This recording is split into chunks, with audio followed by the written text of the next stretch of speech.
नमस्कार, जय Hind, good evening. कैसे हैं आप लोग? बढ़िया होंगे, सब लोग अच्छे से पढ़ रहे होंगे। मैं हूं संजय विश्वकर्मा और आज की इस क्लास में हम बात करेंगे कल्टीवेशन ऑफ क्रॉप्स के बारे में। इसके बारे में बात करने वाले हैं, कल्टीवेशन ऑफ क्रॉप्स के बारे में बात करने वाले हैं। But before we start our topic on cultivation of crops, हम कुछ डिस्कस कर लेते हैं क्वेश्चन। तो पहला क्वेश्चन जो हमने प्रीवियस टॉपिक पढ़ा है, ठीक है। First question for you, the transition zone between troposphere and stratosphere is called as. Transition zone को क्या कहते हैं आपको पता है, ये आपको याद रखना है, ठीक है जी। हाँ जी, वेरी गुड, सभी लोग सही आंसर दे रहे हैं। सो राइट आंसर क्या होगा यहाँ पर? ट्रोपोपोज होगा। अच्छा, स्टेट और मीजो के बीच का जो ट्रांजिशन जोन होता है उसको मीजोपोज कहते थे, ठीक है। तो इस तरीके से ये पूछा जाता है, ट्रोपोपोज इसका राइट आंसर होने वाला है, ठीक। चलो, अब राइट आंसर की तो बात कर ली, सो राइट आंसर क्या हो गया? ट्रोपोपोज। अगले क्वेश्चन की बात करते हैं। अगला क्वेश्चन क्या बोल रहा है? फोटोसिंथेटिकली एक्टिव रेडिएशन को किससे मेजर किया जाता है? सो बताओ राइट आंसर क्या आने वाला है? राइट आंसर यहाँ पर क्या आएगा आपका? पीएआर, क्वांटम सेंसर, रेडियोमीटर, या फिर एक और ऑप्शन आप यहाँ पर ले लो, क्योंकि अगर बात करें फिफ्थ फाइव ऑप्शन के हिसाब से, तो एक और ऑप्शन आप यहाँ पर ले लो, none of these. Okay, none of these, none of these. So right answer क्या आएगा? कल की क्लास थी, एक्चुअली कल टेक्निकल इशू था इलेक्ट्रिसिटी का, मैं कह दूंगा। सर वॉइस तो आपकी आ रही है बट क्लियर नहीं है, एक मिनट, एक मिनट।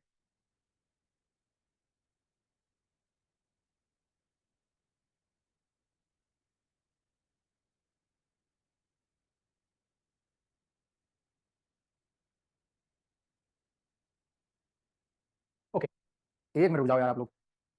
ए होना चाहिए ऑप्शन, तो बिल्कुल ए ले लो, ए ऑप्शन होना चाहिए। तो राइट आंसर क्या आएगा? राइट आंसर आएगा बोथ ए एंड बी, ठीक है। राइट आंसर क्या आएगा? अब है क्लियर? सो राइट आंसर क्या हो गया इस क्वेश्चन का? A and B. समझ गए बात? ठीक है जी, इतनी बात आपको समझ में आ गया होगा। ओके, ठीक। कंफ्यूज काय हो रहे हो भैया? पीएआर सेंसर, क्वांटम सेंसर का ही नाम होगा। अगला क्वेश्चन, अगला क्वेश्चन आपकी कंप्यूटर स्क्रीन पर, मोबाइल स्क्रीन पर। तो राइट आंसर क्या आना चाहिए? देखो जल्दी से, पढ़ो बढ़िया से और देखो राइट आंसर क्या आएगा। सो तो विष्णु दत्त, आपके डिवाइस में प्रॉब्लम है, दोबारा से ज्वाइन कर लीजिए, ठीक है। मैंने अपने एंड से जो हो सकता था वो कर लिया। क्लास अपलोड हो गई है, ठीक है। मैं एक बार बोल दिया हूँ टेक्निकल टीम को, ठीक। चलो अब डिस्टर्ब मत करो, फोकस रहने दो क्वेश्चन पे। तो राइट आंसर क्या आना चाहिए? राइट आंसर क्या आएगा यहाँ पर? कि what water is allowed to the drain from the areas under higher elevation, lower reach through the regulated gravity, ठीक है। So actually this type of practice in the wetland rise, so what are the purpose of which type of this drainage type? मुझे लग रहा है यार थोड़ा सा गड़बड़ हो गया इसमें, गड़बड़ है क्या ऑप्शन में? यस, ऑप्शन यहाँ पर गड़बड़ हो गया, मुझे भी लगा, कोई बात नहीं, हो जाने दो गड़बड़। यहाँ पर इसका सीधा आंसर कर लो, ग्रेविटी ड्रेनेज। क्या आंसर कर लो? Gravity drainage. आंसर इसका सीधा कर लो, ग्रेविटी ड्रेनेज। ऑप्शन और क्वेश्चन अलग है। यस, आंसर कर लो आपका डायरेक्ट ग्रेविटी ड्रेनेज, मुझे भी लगा था, ठीक है। यस, आंसर होगा gravity drainage.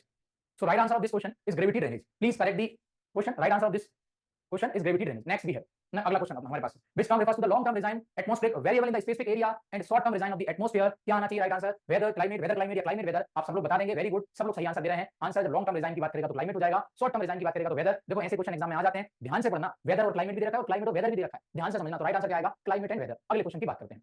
Which branch of applied meteorology investigate the physical condition of the environment for the growing plant or animal organism? So which type of science of the branch we called? हम इसको क्या कहेंगे? Answer क्या आना चाहिए?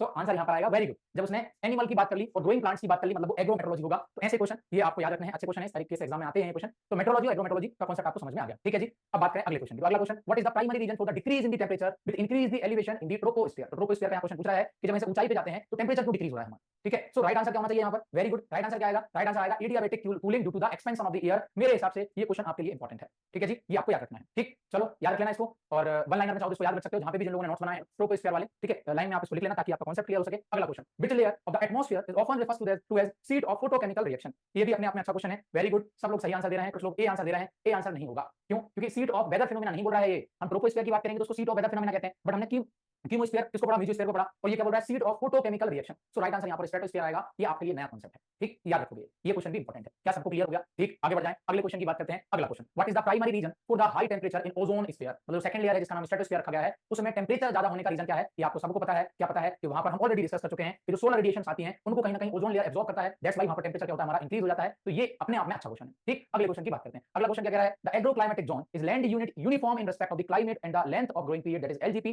Which climatically suitable for the certain range of the crop and the cultivars in which of the following climatic zone 3 crops of the paddy are mainly grown in a year? अच्छा question है, exam में पूछा गया question है, तो important question है, सब लोगों को समझ में आ गया होगा क्वेश्चन। आंसर क्या आना चाहिए? लोअर गंगेटिक प्लेन, जहां पर पानी ज्यादा है तो राइट आंसर वहां आना चाहिए। अब आपको याद आ रहा होगा जब हमने क्लाइमेटिक जोन पढ़े हैं, तो लोअर गंगेटिक प्लेन कौन से नंबर का क्लाइमेटिक जोन है ये और आप बता दो, ठीक है।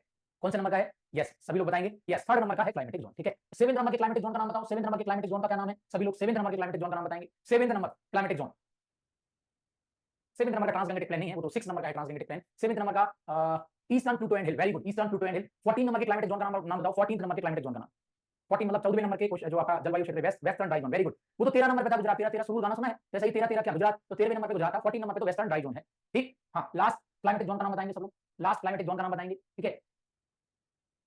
वेरी गुड, आइलैंड जोन है, जिसको कोकोनट जोन के नाम से भी जानते हैं, क्योंकि प्लांटेशन क्रॉप हम वहां पर ज्यादा ग्रो करते हैं, वेरी गुड, ठीक है। आप सब लोग ने आंसर सही दिए हैं। और हर्षित कुमार शर्मा जी बढ़िया हैं आप, वाह, आज भी कोलगेट सही दंत मंजन करके आए हैं, तो मुस्कान का चमकान अच्छा आएगा, ठीक। चलो अब आगे बात करते हैं, ये क्वेश्चन हो गया, अगले क्वेश्चन की बात करते हैं। Western disturbance the extra tropical storm in the originating in the Mediterranean reason that bring sudden winter rain of the northwestern part of the Indian subcontinent. It is a non-monsoonal precipitation pattern derived by the westerlies western disturbance originated जुड़ा यहाँ double लग गया है, एक को कम करना, ठीक है। किसके कारण होता है मैंने बताया था, कैसे क्वेश्चन आएंगे एग्जाम में, तो मानसून के भी क्वेश्चन मैंने बता दिए, ठीक है। किसके कारण होता है, ये होगा आपका लो प्रेशर के कारण। सो राइट आंसर क्या आएगा इसका, लो प्रेशर होगा। अगला क्वेश्चन क्या कह रहा है, north east monsoon also known as a retreating monsoon, it contribute 15% of the total rainfall in India, which of the following coastal region in India receive rainfall from north eastern monsoon. मतलब north east monsoon है, कौन सा जो coastal region है हमारे देश के जो तटीय क्षेत्र हैं वहां पर सबसे पहले बारिश कहां रिसीव होगी, तो सब लोग जानते हैं जो कोरोमंडल कोस्ट है वहां पर रिसीव हो जाएगा। अपने आप में अच्छा क्वेश्चन है, एग्जाम में आता है, याद रखोगे, ठीक। चलो उसके बाद अगले क्वेश्चन की बात करते हैं, La Nina and El Nino together form a climate cycle that immerse effect of the weather and ocean condition across the globe. El Nino are the generally linked with, El Nino किसके साथ जुड़ा हुआ है ये आपको पता है, ठीक है।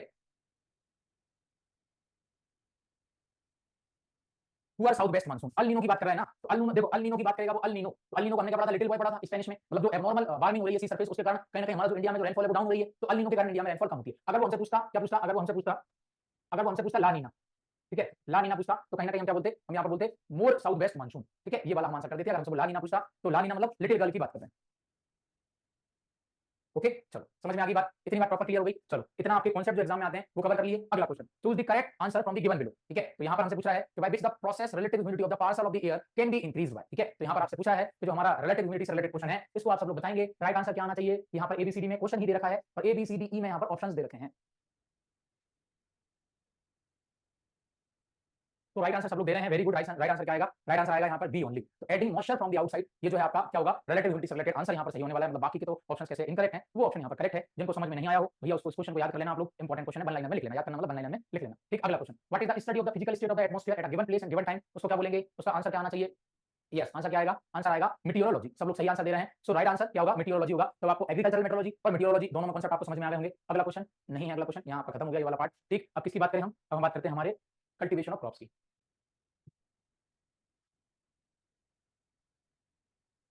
3 क्वेश्चन रॉन्ग हुए हैं, अच्छी बात है, ठीक है। लगभग 15-16 क्वेश्चन हमने डिस्कस किए हैं, ज्यादा भी हो गए होंगे, मैंने काउंटिंग नहीं की है, ठीक है। तो अब हम बात करेंगे किसकी, अब हम बात करेंगे कल्टीवेशन ऑफ क्रॉप्स की बात करते हैं, ठीक है, ठीक है, समझ गए। चलो हाँ, रिवीजन भी हो गई प्रॉपर। कुछ बेसिक कॉन्सेप्ट हम जानेंगे कल्टीवेशन ऑफ क्रॉप्स का। देखो ये सर न्यू टॉपिक है, एग्रोनॉमी की पहली पीडीएफ भी अपलोड नहीं हुई है, कौन सी पीडीएफ अपलोड नहीं हुई बता देना, ठीक है। ओके, सो देखो ये जो टॉपिक है ना, ये टॉपिक अपने आप में काफी इंपॉर्टेंट है। आप किसी भी एग्जाम की तैयारी कर रहे हैं तो स्टार्टिंग का 30 to 40 मिनट्स जो है ना वो आपका बेसिक में जाएगा, 30 to 40 मिनट्स अभी आपका बेसिक जाएगा, मतलब मान के चलो कि आधा घंटा आपको फोकस होकर सुनना है। वो जो कॉन्सेप्ट हम जानेंगे, वो जो चीजें अभी हम समझेंगे, ठीक है, उसको जो है हम बात करें किसकी, समझने के लिए तो कुछ लोगों को बोरिंग टॉपिक लगेगा, तो जिनको जो कॉन्सेप्ट जैसे मैं अभी समझाऊंगा 15-20 पॉइंट है, तो थोड़ी देर शांति से बैठना, शांति से समझना। आपको आता है बहुत अच्छी बात है, जिनको नहीं आता है वो सीख लेंगे, लेकिन ये पूरा का पूरा जो की पॉइंट अभी हम समझने वाले हैं वो हर एक क्रॉप के लिए जरूरी है। वो आपने कॉलेज में भी पढ़ा है, वो आपने अभी भी पढ़ा होगा, बट शांति से उसको सुनना। क्रॉप साइंस मतलब फील्ड क्रॉप की बात कर रहे हैं, ठीक है, ठीक। हाँ, तो अब जो है हम स्टार्ट करते हैं हमारा क्रॉप साइंस का कॉन्सेप्ट। यहाँ बात करेंगे हम किसकी, कल्टीवेशन ऑफ क्रॉप्स। जब हम फसलों की कल्टीवेशन की बात करते हैं, फसलों की जब हम खेती की बात करते हैं, तो क्या करते हैं हम, कुछ की पॉइंट्स को हमको अपने दिमाग में रखना है। की पॉइंट्स क्या क्या है, की पॉइंट थोड़ा सा सुनोगे शांति से। जैसे की पॉइंट की बात करें तो सबसे पहले कल्टीवेशन ऑफ द क्रॉप्स की बात करते हैं, तो पहले तो क्रॉप का नेम ही हो गया। कल्टीवेशन ऑफ क्रॉप्स में किस क्रॉप को हम पढ़ रहे हैं वो तो आप उसको जान रहे हो, ठीक है। और इसको क्या कह सकते हैं, या फिर इसको हम बोल सकते हैं बोटेनिकल नेम। एक्चुअली दोनों कॉन्सेप्ट अलग है, बट लिख लो आप बोटेनिकल नेम, ठीक है। बोटेनिकल नेम उसका क्या होता है। दूसरी बात करें किसकी, दूसरी बात करें हमारे उस क्रॉप की फैमिली कौन सी है, ठीक है, मतलब उस क्रॉप की फैमिली, या फिर हम टेक्सोनोमी की बात करें तो टेक्सोनोमी क्या हो सकती है, ठीक। उस क्रॉप का ओरिजिन प्लेस क्या हो सकता है, ओरिजिन प्लेस की बात करें तो क्रॉप का पर्टिकुलर, और ओरिजिन प्लेस मतलब ग्रोइंग प्लेस हम उसको कह सकते हैं, ग्रोइंग प्लेस क्या हो सकता है, ठीक है। उस पर्टिकुलर क्रॉप का क्रोमोसोम नंबर क्या हो सकता है, ध्यान से सुनना, उसके अंदर क्रोमोसोम नंबर क्या हो सकता है, ये हमको याद रखना है, ठीक। फिर उसके बाद हम बात करें किसकी बात करें, क्रोमोसोम नंबर की बात होगी, उसके बाद हम बात करें क्रोमोसोम नंबर के बाद अगर हम बात करें कि उसका सोइंग टाइम क्या हो सकता है, ठीक है, उस क्रॉप का सोइंग टाइम क्या हो सकता है। जब सोइंग टाइम की बात करेंगे तो हमको याद रखना पड़ेगा यहाँ पर कि उस क्रॉप के लिए वेदर और क्लाइमेट की रिक्वायरमेंट क्या होगी, वेदर एंड क्लाइमेट की रिक्वायरमेंट क्या होगी, ये आपको याद रखना है, ठीक है। इसी के साथ हम इसमें क्या पढ़ लेते हैं, इसी के साथ हम इसमें टेम्परेचर पढ़ लेते हैं। जब बात करेंगे किसकी, एक मिनट, जब बात करेंगे टेम्परेचर की, तो टेम्परेचर भी इसी में पढ़ लेंगे कि टेम्परेचर अलग अलग ग्रोथ के लिए, अलग अलग क्रॉप के लिए, अलग अलग स्टेज के लिए क्या क्या होता है वो जानेंगे। अब शांति से सुनना, इतने की पॉइंट, ठीक है, शांति से सुनना, इतने की पॉइंट। बॉटनिकल नेम की जब हम बात करते हैं क्रॉप की, लगभग हम 15-20 टाइप के की पॉइंट हम लिखेंगे जो हमारे एग्जाम के लिए इंपॉर्टेंट है, ठीक है। ये क्या है आपका कल्टीवेशन ऑफ क्रॉप्स का की पॉइंट है, की पॉइंट्स आपको याद रखना है। जैसे बात करें बॉटनिकल नेम की, तो मान के चलो हम राइस पढ़ने वाले हैं, तो ओराइजा सटाइवा हमने लिख लिया, ओराइजा सटाइवा हमने लिख लिया, ठीक है। तो सबसे पहली बात तो जब ओराइजा सटाइवा की बात करेंगे तो ये क्या होता है सर, ये होता है जीनस, इसको जीनस कहते हैं, इसको वंश हम हिंदी में कह देते हैं, क्या कह देते हैं, जीनस या वंश कह देते हैं। दूसरा क्या कहला है, सटाइवा। सटाइवा क्या बता रहा है, सटाइवा अपने आप में बता रहा है स्पीसीज को, किसको बता रहा है, स्पीसीज को बता रहा है। इसको क्या बोल देते हैं, इसको प्रजाति हम हिंदी में बोल देते हैं, तो कहीं कहीं यहाँ पर जाति भी लिखा होता है, या तो जाति बोल दो या प्रजाति बोल दो, ठीक है। इतनी बात समझ में आई। हमेशा जो बॉटनिकल नेम होते हैं वो इटालियन लेटर में लिखे जाते हैं, इटालियन लेटर मतलब कर्सिव में लिखे जाएंगे, ठीक है। कर्सिव में उसका लिखने का लॉजिक अलग है। दूसरा जब आपने कॉलेज में बॉटनिकल नेम लिखे होंगे तो आप लिखने के बाद उसके नीचे अंडरलाइन भी करते हैं, वो अंडरलाइन भी किया जाता है। इटालियन लेटर को लिखते हैं जब बॉटनिकल नेम तो उसको अंडरलाइन भी करते हैं, आपको याद रखना है, ठीक है। अब बात कर रहे हैं ओराइजा की, ध्यान रखना, बात किसकी कर रहे हैं, ओराइजा की। तो ओराइजा अच्छा इसकी जरूरत क्यों पड़ी, इसकी जरूरत इसलिए पड़ी कि चाइना में, इंडिया में, पाकिस्तान में, अमेरिका में, जो इंडिया के सॉरी वर्ल्ड के अलग अलग कंट्री हैं, उन कंट्री में ये जो क्रॉप है इसको हम ग्रो कर रहे हैं, ठीक है, इसको हम लगा रहे हैं, कोई भी पर्टिकुलर क्रॉप हो, तो उन लोकल लेवल पर उनके नाम अलग अलग हो सकते हैं, लेकिन हमको पूरे वर्ल्ड लेवल पे अगर एक जैसी स्टडी करनी है, एक जैसे जो है इन्फॉर्मेशन को कहीं ना कहीं स्टोर करना है, कलेक्ट करना है, तो हमको एक जैसा नाम देना पड़ता है। तो इसलिए प्लांट का नाम उन्होंने दिया ओराइजा। तो चाहे अफ्रीका में बात करें, चाहे अमेरिका में बात करें, चाहे चाइना में बात करें, चाहे इंडिया में बात करें, जब प्लांट की बात हो गई राइस की, राइस का सबसे पहले जीनस दिमाग में आ जाएगा, क्या नाम है उसका, ओराइजा नाम है। ठीक, इसकी स्पीसीज अलग अलग हो सकती है, अफ्रीका में कोई दूसरी राइस की स्पीसीज हो सकती है, चाइना में कोई दूसरी हो सकती है, इंडिया में कोई दूसरी हो सकती है, कॉन्टिनेंट के हिसाब से देख लें, एशिया कॉन्टिनेंट में अलग हो सकता है, ठीक है, यूरोप में कुछ और हो सकता है, बाकी सारे जो कॉन्टिनेंट है उनमें अलग अलग उसकी स्पीसीज देखने को मिल सकती है। जैसे राइस की बात करते हैं, तो राइस में जो ओराइजा सटाइवा है, ठीक है, ओराइजा सटाइवा ज्यादा पॉपुलर है, ये हमारा इंडियन कॉन्टिनेंट या एशिया में ज्यादा पॉपुलर होती है। अब ओराइजा सटाइवा हो गई, अब उसकी भी तीन स्पीसीज हो गई, मतलब स्पीसीज में भी सब स्पीसीज हो सकती हैं, स्पीसीज में भी क्या हो सकती हैं, सब स्पीसीज हो सकती हैं। जैसे हम बात करें Oryza sativa indica, Oryza sativa japonica, Oryza sativa javanica. तो जावानिका की बात करेंगे तो वो इंडोनेशिया में ग्रो हो रही है, कहां पर ग्रो हो रही है, वो इंडोनेशिया में। जापोनिका की बात करें तो japonica Oryza sativa, but species कौन सी है, जापोनिका। तो ओराइजा सटाइवा की जो स्पीसीज है जापोनिका, वो कहां पर ग्रो कर रहे हैं, उसको जापान में ग्रो कर रहे हैं, ठीक है जी। अगर बात करें किसकी, बात करें हम इंडिका की, तो राइस की जो इंडिका वैरायटी है उसको कहां ग्रो कर रहे हैं, उसको हम इंडिया में ग्रो कर रहे हैं, ठीक है। तो आपको कॉन्सेप्ट समझ में आ गया, जीनस क्या है, ठीक है, स्पीसीज क्या है और सब स्पीसीज क्या है, क्या बात यहां तक क्लियर हो गई सब लोगों को, ठीक है। इसके बाद बात किसकी कर रहे हैं हमने, बोटेनिकल नेम हमने कवर कर लिया, ठीक। अब दूसरे की किसकी बात करें, क्रॉप नेम की हमने जैसे बात की, ये बोटेनिकल नेम कवर हो गया, आपके दिमाग में कॉन्सेप्ट रहेगा। जैसे हमने बात करी ट्रिटिकम एस्टिवम, ट्रिटिकम एस्टिवम, तो ट्रिटिकम सबके लिए कॉमन है, ट्रिटिकम एस्टिवम नहीं है, वो एक्चुअली ट्रिटिकम स्पीसीज है। जब किसी प्लांट में एक या एक से ज्यादा स्पीसीज देखने को मिलेंगी, मतलब एक या एक से ज्यादा उसकी कल्टीवेटेड स्पीसीज है, तो फिर हम उसको क्या बोलते हैं, उसको स्पीसीज बोल देते हैं। आपसे कभी कोई पूछे, ये क्वेश्चन आपके इंटरव्यू के लिए भी इंपॉर्टेंट है, आपसे कोई पूछे कि वीट का बोटेनिकल नेम बता दो, ठीक है, तो आपको ट्रिटिकम एस्टिवम नहीं बताना चाहिए, क्यों, क्योंकि एक्चुअल में ट्रिटिकम एस्टिवम जो है मैक्सिकन ड्वार्फ वीट का नाम है, आपको बोलना है ट्रिटिकम स्पीसीज, क्योंकि उसने जनरल वीट बोला है ना, उसने ड्वार्फ वीट बोला ना टॉल वीट बोला, ठीक है। तो आपको क्या बताना है कि बोटेनिकल नेम जो है वीट का वो ट्रिटिकम स्पीसीज है। अब ये स्पीसीज क्यों जोड़ दिया कि उस वंश की, उस जीनस की, उस प्लांट की एक से ज्यादा कल्टीवेटेड स्पीसीज है, दैट्स व्हाई हमने उसके नाम के आगे स्पीसीज जोड़ दिया, ठीक है। समझ गए, इतनी बात समझ में आपको आ गई होगी, ठीक है जी। अब जैसे बात कुछ लोग कह रहे हैं सर स्पीसीज में सब स्पीसीज क्यों पढ़ रहे हैं, कि वो जो स्पीसीज है जैसे ओराइजा सटाइवा, तो सटाइवा का भी अलग अलग उसके कैरेक्टरिस्टिक्स हो सकते हैं, सटाइवा कोई टॉल हो सकती है, कोई ड्वार्फ हो सकती है, कोई सेमी ड्वार्फ हो सकती है, किसी में लॉजिक नहीं आ रही होगी, मतलब प्रजाति के अंदर भी उप प्रजाति हो गई, उप जाति उसको बोल रहे हैं, क्यों, क्योंकि उसके कैरेक्टर अलग अलग हो गए एरिया के अकॉर्डिंग। जैसे जापान की बात करें तो उसमें हम जापानिका को ग्रो कर रहे हैं, ठीक है, वो एंटी लॉजिक है, छोटा पौधा है, इंडिका का भी छोटा पौधा है, मतलब सटाइवा का, अब वो छोटा पौधा है तो उसमें लॉजिक नहीं हो रही है, स्पीसीज सटाइवा है, बट कैसी हो गई, एंटी लॉजिक हो गई। तो यहाँ पर कैरेक्टरिस्टिक्स हो सकते हैं, ठीक है, ओके, समझ में आ गई बात, चलो छोड़ो, इतनी बात समझ में आ गई होगी। तो ट्रिटिकम एस्टिवम आपको कांसेप्ट क्लियर हुआ। नेक्स्ट बात कर रहे हैं हम फैमिली और टेक्सोनॉमी के हिसाब से बात कर रहे हैं, तो उसकी फैमिली क्या है, क्रॉप जिसकी बात कर रहे हैं उसकी फैमिली क्या है। देखो आज के 30 से 35 मिनट अगर आप शांति से फोकस होकर सुनोगे और इसको अपना अपने हिसाब से नोट्स बनाते चलोगे ना, क्रॉप का एक भी क्वेश्चन आप कभी गलत नहीं करोगे। चक्कर क्या है ना कि हम ना समझना नहीं चाहते, हमको बड़ी जल्दी है, हमको क्रॉप भी जल्दी पढ़ना है, हमको कोर्स भी जल्दी कवर करना है, ठीक है, एग्जाम में भी हम बड़ी जल्दी में है, पता नहीं हमको इतनी जल्दी करके कहां जाना है। थोड़ा सा कॉन्सेप्ट दिमाग में बैठा लिया, एक बार कॉन्सेप्ट दिमाग में बैठ गया ना, कभी क्रॉप के क्वेश्चन गलत नहीं करोगे। थोड़ा सा शांति से सुनोगे, फैमिली की बात करें, उसकी फैमिली कौन सी है, ठीक है, फैमिली की बात करें तो उसके मतलब मॉर्फोलॉजिकल सिमिलरिटी क्रॉप कौन सी क्रॉप से मिलती जुलती आ रही है, तो वो फैमिली की बात होगी, ठीक है। जैसे राइस का एग्जांपल लिया तो फैमिली क्या होगी, ग्रेनी, नया नाम क्या है उसका, पोएसी, और क्या बोलते हैं, ग्रास फैमिली उसको कहते हैं। समझ में आ गई आपको बात, ठीक। अब अगले की बात करते हैं, ओरिजिन या फिर ग्रोइंग प्लेस की बात करें, बट मोस्ट करेक्ट क्या हो जाएगा, सेंटर ऑफ ओरिजिन उसको हम कहेंगे या ओरिजिन प्लेस की बात कर देंगे। अभी क्वेश्चन और शांति से सुनना, जब बात करें सेंटर ऑफ ओरिजिन की, जब हम बात करते हैं तो सेंटर ऑफ ओरिजिन का जो कांसेप्ट है ना, वो बेबीलोव साहब ने दिया था, ये अपने आप में एंट्रेंस एग्जाम में आया हुआ क्वेश्चन है। सेंटर ऑफ ओरिजिन मतलब जो अलग टाइप की वेजिटेशन है, जो डिफरेंट डिफरेंट टाइप की जो वेजिटेशन है, उसको सबसे पहले कहां देखा गया। जैसे राइस की बात करें 1926 में नहीं दिया, आई थिंक 1936 दिया है, ठीक है। तो बात करें किसकी, बात 29 में कांसेप्ट दिया है, 36 में जो है उनके जो लिंगार्ड उनके डायरेक्टर थे उन्होंने इस चीज को बताया था, ठीक है। तो जैसे बात करें हम अपने ईयर पे मत जाओ यार, फोकस रहने दो मुझे, बेबीलोव की हम बात कर रहे थे, तो बेबीलोव साहब ने क्या बोला कि कोई भी ऐसी वेजिटेशन जो कहीं पर्टिकुलर एरिया में उसका ओरिजिन माना जा रहा है, जैसे आपने एनिमल हस्बेंड्री सब लोगों ने पढ़ा होगा, सर आपको आगे बढ़ाएंगे, ठीक है, या हॉर्टिकल्चर ट्रीज की क्रॉप की बात करें या एग्रोनॉमी की बात करें, तो जैसे राइस की बात करें,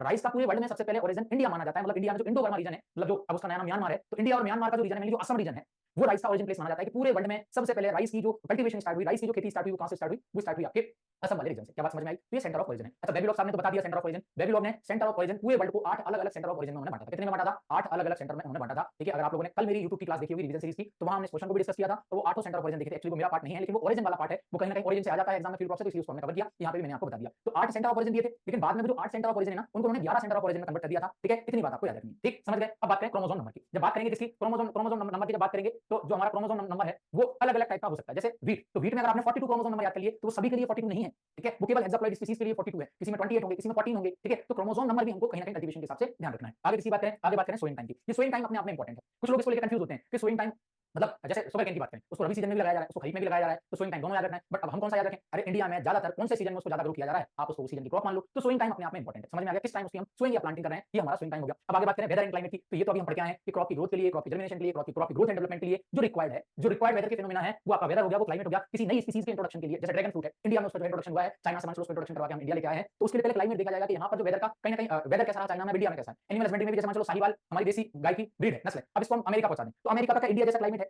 या फिर अमेरिका से कोई दूसरी ब्रीड हम इंडिया लेके आ गए, तो क्लाइमेट देखा जाएगा, वेदर नहीं देखा जाएगा। लेकिन डे टू डे एक्टिविटी के लिए, उसकी मिल्किंग के लिए, उसकी हेल्थ के लिए वेदर की जरूरत पड़ेगी, ठीक है, समझ गए। अब आगे बात करें टेंपरेचर। देखो यार टेंपरेचर अपने आप में इंपॉर्टेंट है, जर्मिनेशन के लिए टेंपरेचर कितना चाहिए, ओवरऑल ग्रोथ के लिए कितना टेंपरेचर चाहिए, फ्लावरिंग के लिए कितना टेंपरेचर रिक्वायर्ड होगा, ठीक है, उसकी रिप्रोडक्टिव ग्रोथ के लिए कितना टेंपरेचर चाहिए, उसकी हार्वेस्टिंग के टाइम पे टेंपरेचर कितना होना चाहिए, मतलब at the time of maturity temperature कितना है, वो आपके लिए इंपॉर्टेंट होगा। अब किसी में जैसे बात करें कॉटन की, तो कॉटन में जर्मिनेशन के लिए 16 डिग्री सेल्सियस टेंपरेचर रिक्वायर्ड है, ये एग्जाम में पूछा जाता है, ये एग्जाम में आया है, सीसीआई कॉटन कॉर्पोरेशन जैसे एग्जाम में क्वेश्चन आया है कि कॉटन के जर्मिनेशन के लिए मिनिमम टेंपरेचर कितना चाहिए। ऐसा ही कॉन्सेप्ट आपका ओकरा में हॉर्टिकल्चर में पूछ लेता है कि ओकरा के जर्मिनेशन के लिए टेंपरेचर कितना चाहिए, तो टेंपरेचर अपने आप में इंपॉर्टेंट है। क्या बात समझ में आई, इतनी बात हमने समझ ली है, ठीक है। अब किसकी बात करें, अब हम बात करें आगे के पॉइंट्स की बात कर लें, अब हम आगे के पॉइंट की बात कर लें। तो 8 नंबर का जो हमारा पॉइंट होगा वो क्या हो जाएगा, 8 नंबर का पॉइंट आपका हो गया सीड रेट।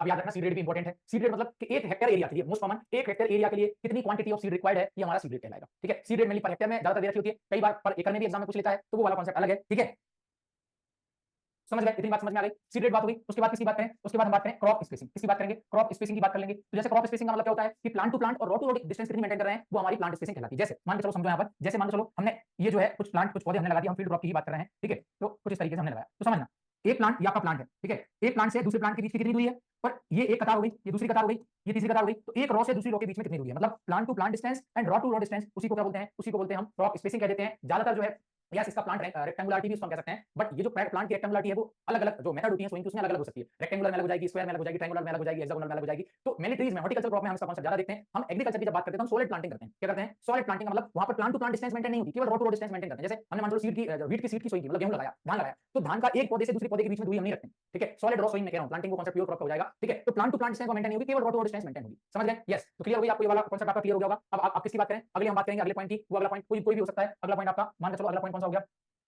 क्रॉप स्पेसिंग के बाद अगला पॉइंट हो गया फर्टिलाइजर मैनेजमेंट। जैसे हम फर्टिलाइजर मैनेजमेंट की बात कर रहे हैं, तो उसके लिए नाइट्रोजन, फास्फोरस, पोटाश की कितनी रिक्वायरमेंट है, वो क्या कहलाएगा आपका फर्टिलाइजर मैनेजमेंट कहलाएगा। आपको सबको पता है, जब न्यूट्रिएंट की बात करते हैं फर्टिलाइजर मैनेजमेंट, या इसको क्या बोल सकते हैं, इसको आप लिख लो मैन्योर्स एंड फर्टिलाइजर। इसको क्या बोल सकते हैं, इसको मैन्योर्स एंड फर्टिलाइजर भी हम कह सकते हैं कि हमको कितना मैन्योर देना है, कितना फर्टिलाइजर देना है। अब मैन्योर तो आप सब लोग जानते हो, अलग टाइप के मैन्योर है, वो सॉइल साइंस में आप समझोगे। बात फर्टिलाइजर की बात करें तो न्यूट्रिएंट सॉइल में ऐड करना है, प्लांट को न्यूट्रिएंट देना है। तो प्लांट के लिए पहले 16 एसेंशियल न्यूट्रिएंट थे, आर्नोल्ड स्टाउट ने दे रखे थे 1939 में, उन्होंने क्राइटेरिया ऑफ एसेंशियलिटी दिया था, वो आपको पता होगा। बाद में उन्होंने एक और ऐड करवा लिया। ठीक है, वो कौन सा उन्होंने नहीं करवाया, बाद में हमने ऐड किया, तो अभी 17 प्लांट के लिए एसेंशियल न्यूट्रिएंट होते हैं। ठीक है, बात करें टोटल अमाउंट की न्यूट्रिएंट की, तो कार्बन हाइड्रोजन ऑक्सीजन, ये तो प्लांट्स को अलग-अलग पार्ट से सॉइल और वाटर से मिल जाते हैं। मतलब 95% पार्ट तो प्लांट का कार्बन हाइड्रोजन ऑक्सीजन से बना होता है। बाकी का जो 5-10% पार्ट है ना, उसके लिए मैक्रो और माइक्रो न्यूट्रिएंट देते हैं। तो सबसे ज्यादा न्यूट्रिएंट की रिक्वायरमेंट होती है नाइट्रोजन की, फास्फोरस की, पोटाश की, कैल्शियम की, मैग्नीशियम, सल्फर की। अब प्लांट के लिए सबसे ज्यादा रिक्वायरमेंट किसकी होती है, एन की, नाइट्रोजन की, फिर फास्फोरस की और फिर पोटाश की। तो एनपी के डोज हमको याद करना पड़ेगा फर्टिलाइजर मैनेजमेंट। समझ गए, फर्टिलाइजर मैनेजमेंट के पहले हम इरिगेशन मैनेजमेंट भी पढ़ सकते हैं, ये ऊपर नीचे पॉइंट आप कर सकते हो। इरिगेशन मैनेजमेंट की बात करेंगे कि उसको किस स्टेज पे कितना कितना वाटर चाहिए। जैसे सीआरआई स्टेज की बात कर रहे हैं, तो सीआरआई स्टेज का मतलब कि जितनी भी हमारी जो सीरियस क्रॉप, उनके सबके अंदर सीआरआई स्टेज देखने को मिलती है, but CRI most common most critical stage होती है वीट के अंदर, क्योंकि वहां पर उनके क्राउन निकल रहे होते हैं। वीट के अंदर दो टाइप के रूट्स देखने को मिलती हैं। जब सीड को जर्मिनेट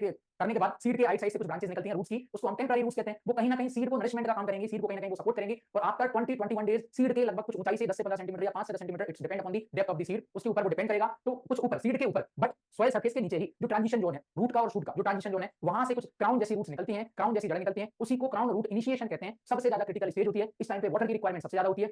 अगर इस स्टेज पे हमने वाटर नहीं दिया तो नुकसान ज्यादा होता है, लगभग 60 to 70% में रिडक्शन हो जाता है सीआरआई स्टेज पे। दूसरा टिलरिंग स्टेज, टिलरिंग मतलब जो सीड के आइट साइड से जो ऐसे कल्ले निकल रहे हैं, जो पिलर्स निकल रहे हैं, जो ब्रांचेस निकल रहे हैं, उनको टिलरिंग कह देते हैं। ठीक है, तो वो भी जो है हमारी मेन कैरेक्टरिस्टिक्स होते हैं सीरियल्स का, वो आपको पता है। बट मेज नॉन टिलर प्लांट होता है, मेज में कोई भी कल्ले टिलर नहीं निकलते हैं। मेज हमारा ग्रेनरी फैमिली का ही प्लांट है, बट उसमें कल्ले या टिलर्स नहीं निकलते। समझ गए, इतनी बात समझ में आ गई। उसके बाद किसकी बात कर ले, हम बात करें कि उसके अंदर बीड्स कौन कौन से लग रहे हैं। ठीक है, बीड मैनेजमेंट की बात कर लें, वो बीड मैनेजमेंट वाला पार्ट आ गया। ठीक है, और भी की पॉइंट आप याद दिला सकते हैं, मैं सिर्फ 25-30 लिख सकता हूं, लेकिन जो काम के हैं वो यहां पर लिख रहा हूं। फिर बात करें आपके बीड मैनेजमेंट के बाद हम उसमें इंसेक्ट के कौन कौन से मेजर इंसेक्ट है वो हमको याद करने हैं। ठीक है, फिर उन इंसेक्ट के बाद बात करें कि यहां पर उसका इंसेक्ट के बाद उसमें डिसीज कौन कौन सी लग रही है, डिसीज मतलब कौन कौन से रोग लग रहे हैं, कौन कौन से मेजर बीड्स हैं वो आपको याद रखने हैं। ठीक है, मेजर बीड्स कौन कौन से उसमें लग रहे हैं, जैसे प्लेरिस माइनर गेहूं के अंदर लगता है। ठीक, इंसेक्ट कौन कौन से अटैक कर रहे हैं, जैसे राइस की बात करें, राइस में green leaf hopper, brown plant hopper, गंदी बग, अलग अलग इंसेक्ट अटैक करते हैं। ठीक है, तो कहीं ना कहीं ये जो आपके इंसेक्ट हैं ये किस स्टेज पे अटैक करते हैं।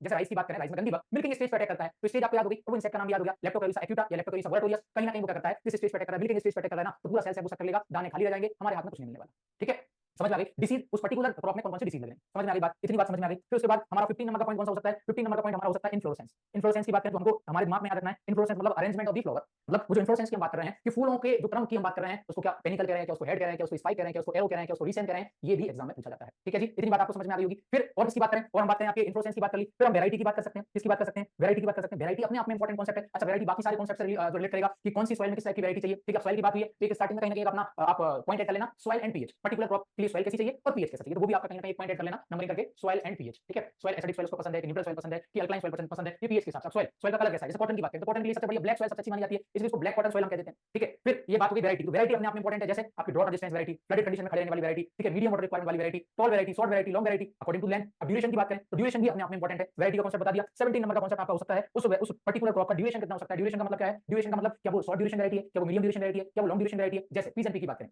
पीजन आपके सिलेबस का पार्ट मुझे नहीं लगता है, बट आप जैसे बात करें पीजन दो टाइप की होती है, एक एनुअल नेचर की भी है और एक बाइनल नेचर की भी है, और पेरेनियल उसका नेचर है। उसका ओरिजिन तो पेरेनियल नेचर रहा, लेकिन हम जैसे अगर वो 2 साल से ज्यादा टाइम दे रही है तो हम लाइफ साइकिल के साथ तो वो पेरेनियल हो जाएगी, बट इंडिया में हम उसको एनुअल नेचर में ग्रो करते हैं। शुगर कैन की बात करें तो शुगर कैन उसका नेचर बाइनियल है, बट हम जैसे बात करें नॉर्मल शुगर कैन को 1 साल में जो कल्टीवेट कर लेते हैं तो वो एनुअल नेचर हो गया। ठीक है, ड्यूरेशन के हिसाब से 12 महीने की फसल हो गई, बट अगर हम अर्धसाली शुगर कैन के साथ जाएं वो 18 महीने की क्रॉप होती है। ठीक है, तो तमिलनाडु में ज्यादा पॉपुलर है, इंडिया के साउथ पार्ट में, तो 18 महीने की फसल है, ड्यूरेशन उसका ज्यादा बढ़ गया। ठीक है, बात आपको समझ में आ गई। फिर फोटोसिंथेसिस के हिसाब से जा सकते हैं, लाइट ड्यूरेशन के हिसाब से जा सकते हैं, तो वो तो आपको पता है। ठीक, हार्वेस्टिंग मेथड के हिसाब से जा सकते हैं, वो इतना इंपॉर्टेंट नहीं है। 18 नंबर का हो गया जर्मिनेशन टाइम।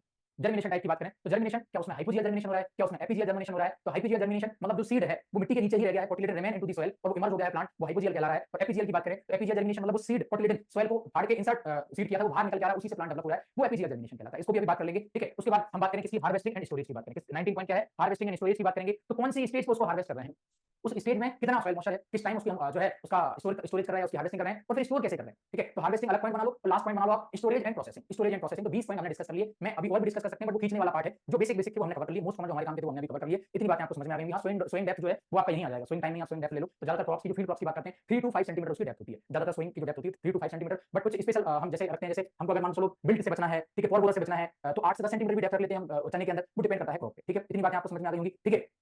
और लास्ट में हमारा पॉइंट क्या हो जाएगा, यस एलडीसी का पार्ट हो गया ना, जब हार्वेस्टिंग कर रहे हो तो भाई साहब कुछ तो काट के लाओगे घर पे, कि केवल वही काट के छोड़ आओगे, तो एलडीसी का पार्ट हो गया, ठीक। फिर कुछ स्पेशल प्रैक्टिसेस अलग अलग क्रॉप में होती हैं, जैसे क्रॉपिंग कर रहे हैं, रेटूनिंग कर रहे हैं हम, ठीक है, अर्थिंग अप कर रहे हैं, फिर प्राइमिंग कर रहे हैं, ये सब अलग अलग स्पेशल प्रैक्टिसेस होती हैं। राइस के अंदर पडलिंग कर रहे हैं, डीएसआर के अंदर बुशनिंग कर रहे हैं। तो क्या इतनी बातें आपको समझ में आ गई, ठीक है, इतनी बातें आपको समझ में आ गई। ये पार्ट हो गया मेरा किसका, क्रॉप का कल्टीवेशन का। मैंने बोला था लगभग 30 टू 40 मिनट्स ये लेके जाता है, इतनी चीजें आपको क्लियर हो गई होंगी और ये बहुत बेसिक है हमारी क्रॉप की कल्टीवेशन को याद रखने के हिसाब से, समझ गए बात, ठीक। अब मैं हट जाता हूं, एक बार इसको पढ़ लेना, हालांकि बहुत खिचड़ी पका दी है, मेरी राइटिंग इतनी अच्छी नहीं है लेकिन चीजें आपको क्लियर हो गई, ठीक। 1 मिनट का टाइम लोगे, बेसिक पार्ट कवर हो गया। स्टार्ट करेंगे राइस के साथ, कल्टीवेशन ऑफ राइस हम स्टार्ट करेंगे।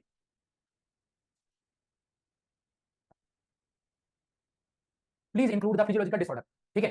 यार फिजियोलॉजिकल डिसऑर्डर सब में थोड़ी होते हैं, वो तो डिसीज का ही पार्ट हो गया ना, डिसीज में ही डिसऑर्डर आ गया। डिसऑर्डर मिसमैनेजमेंट के कारण होता है, प्रॉपर टेंपरेचर नहीं मिल पा रहा है, प्रॉपर इरिगेशन की फैसिलिटी नहीं है, टेंपरेचर में फ्लक्चुएशन है और सारी चीजें हैं, तो ठीक है, ठीक। वॉइस इज वेरी लो, मेरी वॉइस कम आ रही है क्या, प्रॉपर है, ठीक, फिनिश हो गया। अब जर्मिनेशन का थोड़ा सा बता देता हूं, जर्मिनेशन वाला और समझ लेते हैं। तो जर्मिनेशन के बाद जो है आपका ये क्लियर हो जाएगा, जैसे जर्मिनेशन के हिसाब से बात कर रहे हैं जर्मिनेशन के हिसाब से। तो दो टाइप का जर्मिनेशन हमको देखने को मिलता है, एक होता है आपका एपीजियल जर्मिनेशन, ठीक है, और एक होता है आपका हाइपोजियल जर्मिनेशन। बहुत सारे स्टूडेंट्स को इसमें कंफ्यूजन भी होती है, किसको एपीजियल बोलेंगे, किसको हाइपोजियल बोलेंगे। देखो ये जो जर्मिनेशन है ना, एग्जाम में ज्यादातर क्रॉप्स का पूछता है, किसका पूछेगा, क्रॉप्स में पल्सेस का, पल्सेस का ज्यादातर जर्मिनेशन पूछता है। तो पल्स के जर्मिनेशन की बात करेंगे, बाकी और क्रॉप्स का भी पूछ लेता है बट पल्सेस का ज्यादा पूछता है। तो एपीजियल जर्मिनेशन किसमें हो रहा है और हाइपोजियल जर्मिनेशन किसमें हो रहा है। हाइपो का मतलब होता है बिलो, हाइपो का मतलब होता है बिलो, ठीक है, बिलो मतलब नीचे, और एपीजियल का मतलब होता है, एपी का मतलब होता है अपर, एपी का मतलब होता है अबव, अबव द ग्राउंड उसको हम कह सकते हैं, ठीक है, ऊपर हम उसको बोल सकते हैं, ठीक है। अब समझना बात को। तो अगर मान के चलो सीड अंदर डाला है, सीड सॉइल के अंदर डाला है और ये सीड ऊपर नहीं आ रहा है, मान लो ये हमारी सॉइल सरफेस हो गई, ये सीड ऊपर नहीं आ रहा है और यहीं से कहीं ना कहीं प्लांट जो हमारा बन गया है, तो ये तो हाइपोजियल जर्मिनेशन कहलाएगा। अब बात करें किसकी, मान लो ये हमारी सॉइल है, ठीक है। अब सीड हमने कहां डाला, सॉइल के अंदर इंसर्ट किया सीड को, लेकिन ये सीड ही बाद में क्या हो रहा है, सीड ही, ये तो पहली स्टेज हो गई, सीड ही बाद में क्या हो गया, फर्टिलाइजर में कन्वर्ट हो गया है और ये प्लांट जो है बन गया है, सीड नीचे नहीं बचा है, ये आपका एपीजियल कहलाता है। बोले सर ये तो समझते हैं, हम यहाँ पे ना कंफ्यूज होते हैं एग्जांपल को लेके, नहीं होगे कंफ्यूज, समझना। रबी खरीफ का पूछा जाता है, मैं पल्सेस की बात कर रहा हूँ, सारी क्रॉप्स की बात नहीं कर रहा हूँ। जैसे बात करें सीजन के हिसाब से, तो सीजन में ना आपका खरीफ सीजन पहले आता है ना, तो जितनी भी खरीफ की क्रॉप है उन सभी में एपीजियल जर्मिनेशन होता है, किसको छोड़कर, पीजन पी को छोड़कर। जितनी भी खरीफ की पल्सेस हैं, जितनी भी खरीफ सीजन की पल्सेस हैं, सब में एपीजियल जर्मिनेशन होता है, पीजन पी को छोड़कर, ठीक है। जितनी भी रबी सीजन की पल्सेस हैं, कौन सी रबी पल्सेस हैं, जितनी भी रबी सीजन की पल्सेस हैं उन सब के अंदर हाइपोजियल जर्मिनेशन देखने को मिलेगा, किसको छोड़कर, एक्सेप्ट राजमा, ठीक है। सॉरी राजमा नहीं, कुछ और आएगा, राजमा नहीं आएगा, सॉरी, एक्सेप्ट क्या आ जाएगा यहाँ पर, मुझे नाम याद नहीं आ रहा, आप लोग याद दिलाना, ठीक है। और यहाँ पर आपका पीजन पी हो गया, शायद मटर होना चाहिए, ठीक है, हाँ याद दिलाओ, यस, हाँ चला, एक्सेप्ट ग्राम। अब समझना बात को, सुनो बात। अब एबीसीडी में ई पहले आता है, एच बाद में आता है, ये तो आपको पता है, एबीसीडी में ई पहले आता है, एच बाद में आता है अल्फाबेटिकल सीरीज में। ऐसे ही जब हम सीजन की बात करते हैं तो खरीफ पहले आता है, रबी बाद में आता है, तो ऐसे ही खरीफ में सब में एपीजियल जर्मिनेशन दिखेगा और रबी में आपको पल्सेस के हिसाब से हाइपोजियल जर्मिनेशन देखने को मिलेगा। ये बात समझ में आ गई सबको, ठीक है, इतनी बात सबको समझ में आ गई होगी, क्लियर है। राजमा लिखा है, ग्राम एंड टी, ठीक है, क्लियर। ये जो है याद रखेंगे, ये एबीसीडी में ई पहले आ गया तो खरीफ पहले सीजन आता है, ये याद करोगे, और इधर एच बाद में आता है तो ये आपका आ जाएगा, ठीक है, क्लियर क्लियर। एक्सेप्ट करके याद कर लेना, उनके उल्टे सीधे लॉजिक जो है मैंने आपको समझा दिया, हालांकि ये सीड साइंस का पार्ट है, ये मैंने आपको बता दिया। अब क्या क्या क्वेश्चन आए हैं आईबीपीएस एएफओ में, इनको डिस्कस कर लेते हैं, उसके बाद हम बात करेंगे हमारे कल्टीवेशन के बारे में। पहला question, what is the scientific name of paddy. IBPS AFO 2021 में आया हुआ क्वेश्चन है, वेरी गुड, सभी लोग सही आंसर दे रहे हैं। यहाँ पर आंसर क्या होना चाहिए, देखो इतना बेसिक क्वेश्चन है, इतना बेसिक क्वेश्चन है, बट एग्जाम में आया है, सो राइट आंसर क्या होगा, और आइजा सचाइबा। अब जिन लोगों को लगा था कि बच्चे वाले क्वेश्चन कौन पूछता है, तो देख लो आईबीपीएस 2021 में आया हुआ क्वेश्चन है, बच्चा वाले क्वेश्चन है, बट ये क्वेश्चन हमको कई रैंक ऊपर पहुंचा देता है, और वही क्वेश्चन जो हम मस्ती में छोड़ देते हैं, इंस्टीट्यूट से कौन क्वेश्चन आते हैं, अरे बॉटनिकल नेम से कौन क्वेश्चन आते हैं, क्रोमोसोम नंबर से कहां क्वेश्चन आते हैं, वो हमको ना कई रैंक पीछे कर देता है, समझ गए। ओके, राजमा एपीजीएल है और चना हमारा हाइपोजीएल है, ठीक है। राजमा ही होना चाहिए, मैं भूल गया हूं, मुझे याद नहीं आ रहा है और मैं गलत नहीं बताऊंगा, मैं भूल जाता हूं, मैं बोल देता हूं यार भूल गया हूं, ठीक है, लेकिन मैं गलत पढ़ा दूंगा, वो कॉन्सेप्ट दिमाग में गलत बैठ जाएगा, तो क्वेश्चन गलत नहीं करना है, ठीक है। अगर वो है तो एक बार देख लेना। अब अगले क्वेश्चन की बात करें, eri international rice research institute और कुछ नेशनल रिसर्च इंस्टीट्यूट ने कहीं ना कहीं गोल्डन राइस को डेवलप किया। आईबीपीएस 2022 एएफओ में आया हुआ क्वेश्चन, गोल्डन राइस में सबसे ज्यादा क्या होता है, विटामिन ए होता है। अभी परसों के दिन पंजाब वीडियो का एग्जाम हुआ, मतलब संडे के दिन पंजाब वीडियो का एग्जाम हुआ, उसमें भी ये क्वेश्चन आया है कि विटामिन ए का कौन सा सोर्स होता है गोल्डन राइस में, मतलब राइस में तो गोल्डन राइस में, ठीक, ये याद रखोगे। ये पंजाब या आपके बैंक ऑफ महाराष्ट्र के एग्जाम में भी आया, मतलब अलग अलग एग्जाम में क्वेश्चन आता है, ये आपको क्लियर हुआ। सो राइट आंसर विटामिन ए है, ये याद रखेंगे। आगे बात करते हैं, अब कोई की डिसीज राइस के अंदर होती है, ये डिसीज नहीं है, एक्चुअली डिसऑर्डर है, लेकिन डिसीज करके उसने पूछा ये किससे होगा, ये आपके हाइड्रोजन सल्फाइड की टॉक्सिसिटी से होता है, डिफिशियंसी से नहीं हो रहा, आपने हाइड्रोजन सल्फाइड की जो है ज्यादा डोज में दे दिया तो उसके कारण होगा, ये याद रखोगे। सो राइट आंसर क्या हो जाएगा, हाइड्रोजन सल्फाइड, ठीक। वो एपीजीएल हाइपोजीएल वाला कॉन्सेप्ट एक बार देख लेना, मैंने तो केवल समझाने के लिए कि कौन सी रबी पल्सेस और जो है आपकी खरीफ पल्सेस में, मतलब एबीसीडी में ई पहले आ रहा है तो खरीफ, आर बाद में आ रहा है रबी, अब जो उनके अखबार हैं वो आप याद करना, ठीक है, एक्सेप्शन। अगले क्वेश्चन की बात करते हैं, process of paddy to prevent the breakage of the grain during milling enhance the nutrient is known as. ये 23 में आया हुआ क्वेश्चन है, राइट आंसर क्या आना चाहिए, सब लोग सही आंसर दे रहे हैं, राइट आंसर यहां आ जाएगा आपका परवॉइलिंग, सॉरी मिलिंग, और परवॉइलिंग जो है वो हाइड्रोथर्मल ट्रीटमेंट हमारा कहलाता है, ठीक है। एक minute process of paddy to prevent the breakage of grain. Milling नहीं है, इसका आंसर परबॉइलिंग ही होगा, इसका आंसर परबॉइलिंग ही होगा, मिलिंग नहीं होगा, क्योंकि मिलिंग तो दे रखा है, परबॉइलिंग ही होगा। ठीक है, क्योंकि यहाँ पर प्रोसेस ऑफ मिलिंग तो दे रखा है, यहाँ पर क्या कर रहे हैं हम, ब्रेकेज को कहीं ना कहीं मेंटेन कर रहे हैं। जब हम बात करते हैं किसकी, परबॉइलिंग की बात करते हैं। सही है, सही है, सही है, सही है। इसको हाइड्रोथर्मल ट्रीटमेंट भी कहते हैं। पानी के साथ दानों को हम गर्म करेंगे ताकि जो मिलिंग करेंगे तो वो जो छिलका है ना, वो छिलके के साथ दाने का नुकसान कम से कम हो। तो राइट आंसर क्या आ जाएगा यहाँ पर, राइट आंसर आपका आ जाएगा यहाँ पर परबॉइलिंग, ये आप याद रखेंगे। ठीक है जी, परबॉइलिंग ये आप याद रखेंगे। ठीक, तो मिलिंग गलती से चला गया होगा। मिलिंग किसको कहते हैं, चलो अब आ गया तो यही सुन लो। तो यहाँ पर आपका हलिंग, हलिंग प्लस पॉलिशिंग, हलिंग प्लस पॉलिशिंग को मिलिंग कहते हैं। अब ये पॉलिशिंग का कॉन्सेप्ट क्या होता है आगे समझेंगे उसको। राइस से छिलका रिमूव करते हैं, राइस से हस्क को रिमूव करते हैं, वो हलिंग कहलाता है। ठीक है, और वो जो छिलका हमने रिमूव किया, जो हमको राइस मिला है, वो ब्राउन कलर का राइस मिला है, तो अब उसको व्हाइट करना है, उसको पॉलिशिंग कहते हैं। तो hulling plus milling, hulling plus polishing, commonly उसको मिलिंग हम कह देते हैं। ठीक है, ब्राउन को रिमूव करते हैं, एल्यूरोन लेयर उसके अंदर होती है, वो याद रखेंगे। और राइट आंसर इसका परबॉइलिंग है, करेक्ट करना। अगले क्वेश्चन की बात करते हैं, aroma and flavour compound present in rice. ठीक है, ठीक है, राइट आंसर क्या आएगा। एक स्टूडेंट मुझे एडवाइस दे रहा है, मैं जरा उसकी एडवाइस देख लूं। गुरपिंदर सिंह, आप पहले अच्छे से कंटेंट तैयार कर लिया करो। ठीक है, पहले से मैं अच्छे से रट के आऊंगा। ठीक है, हाँ, पहले से मैं अच्छे से रट के आऊंगा, मुझे एडवाइस देने की जरूरत नहीं है। ठीक है, क्योंकि मैं पिछले 3 साल से पढ़ा रहा हूँ। ठीक है, और मेरे 2 एग्जाम ऑलरेडी क्लियर है, गवर्नमेंट जॉब के ही एग्जाम क्लियर है, और एक में वेटिंग है, वो भी क्लियर हो जाएगी। ठीक है, वो आप जैसे कि एडवाइस से नहीं आई है, वो मेहनत करने से आई है। ठीक है, और मैं पीपीटी रीड करके वैसे भी नहीं पढ़ाता हूँ, मैं अपने कॉन्सेप्ट में पढ़ाता हूँ। तो मुझे ज्ञान मत देना कि आप अच्छे से कंटेंट तैयार करके आया करो, मुझे पता है मुझे कैसे पढ़ाना है। ठीक है, हाँ, गुरपिंदर। ठीक है, सो राइट आंसर इसका क्या आएगा, राइट आंसर इसका क्या होगा, राइट आंसर आएगा 2 एसिटाइल 1 पाइरोलाइन। ठीक है, 2 एसिटाइल 1 पाइरोलाइन। नहीं, मैं चीजों को इग्नोर ही करता हूं, मुझे कोई प्रॉब्लम नहीं है। ठीक है, सो राइट आंसर आएगा 2 एसिटाइल 1 पाइरोलाइन। ये अपने आप में इंपॉर्टेंट है। जैसे हम बात करते हैं बासमती राइस की, ठीक है, बासमती राइस की बात करते हैं, तो बासमती राइस में जो एरोमा है वो किसके कारण होगा, 2 एसिटाइल 1 पाइरोलाइन के कारण ही होगा। ठीक है, क्लाउड और क्लाउड का पार्ट नहीं हुआ, क्लाउड को कवर तो किया है हमने। ठीक है, चलो छोड़ो, क्लाउड को हमने कवर किया है। एग्जाम क्लियर करने में और पढ़ाने में बहुत फर्क होता है। जी भाई साहब, रुको, मैं आपका स्क्रीनशॉट लेके ना सर को भेजता हूं, दीपक सर को। 1 मिनट रुक जाओ, मैं आपको भेज देता हूं, फोटो खींच लेता हूं। डिलीट मत करना बेटा कमेंट, है ना। रुको 1 मिनट, एग्जाम क्लियर करने में और पढ़ाने में फर्क होता है, अच्छी बात। गलतियां सबसे होती हैं, 1 मिनट, वेरी गुड। गलतियां सबसे होती हैं, मैं अपनी गलती को एक्सेप्ट करता हूं, गलतियां सबसे होती हैं, कोई चक्कर वाली बात नहीं है। ठीक है, क्योंकि आप जब काम करते हो, एक क्लास नहीं लेना होता है, दिन में 6 से 7 घंटे क्लास होती है टीचर्स की, और कभी यहाँ आओगे तो आपको पता चल जाएगा। ओके, ठीक है, अब आप और कमेंट करो, अब और कमेंट करो।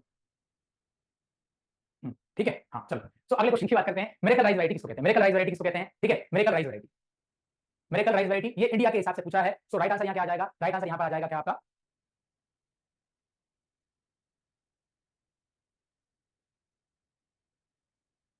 Very good, right right answer यहाँ पर हो गया आपका।